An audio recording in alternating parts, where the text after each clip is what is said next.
This Dell Inspiron 15 walkthrough explains how to perform a factory reset while preserving the correct recovery process for your system. It is a useful solution for resolving Windows issues or getting your laptop ready for a new owner. So this should hopefully be a pretty straightforward process, guys, and without further ado, let's go ahead and jump right into it. It's supposed to not delete your personal files. I strongly suggest that you create a backup of any important files or documents before you proceed, because even though it might say that it's going to save your personal files, there's no guarantees that it will, so just keep that in mind, and we're going to go ahead and jump right into it. So we're going to go ahead and start by right-clicking on the Windows Start menu, and we're going to select the settings.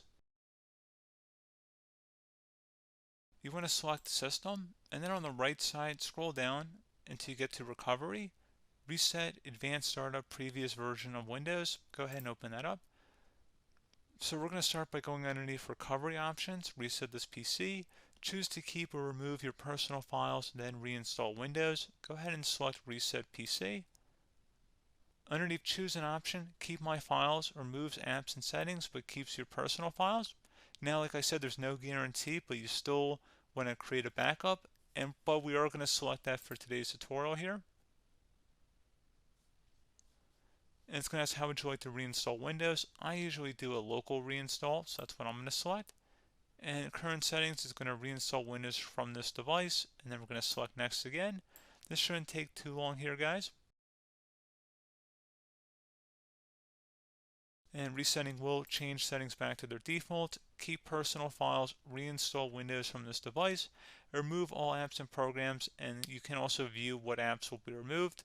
This will take some time and your PC will restart. These are the apps that will be removed, so take note of that. So you're definitely going to have to reinstall some stuff once it's done. So it looks like I accidentally closed out of there, so I'm just going to go back to exactly where we were. And we're just going to go ahead and proceed with the reset here and select reset.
And there you go, guys. Should be simple as that. Go ahead and reinstall any of the applications that were removed. You can see a list of them by clicking on the link that's going to be on our desktop here. And that's pretty much it, guys. So, as always, thank you for watching this brief tutorial. Do hope I was able to help you out, and I do look forward to catching you all in the next tutorial. Goodbye.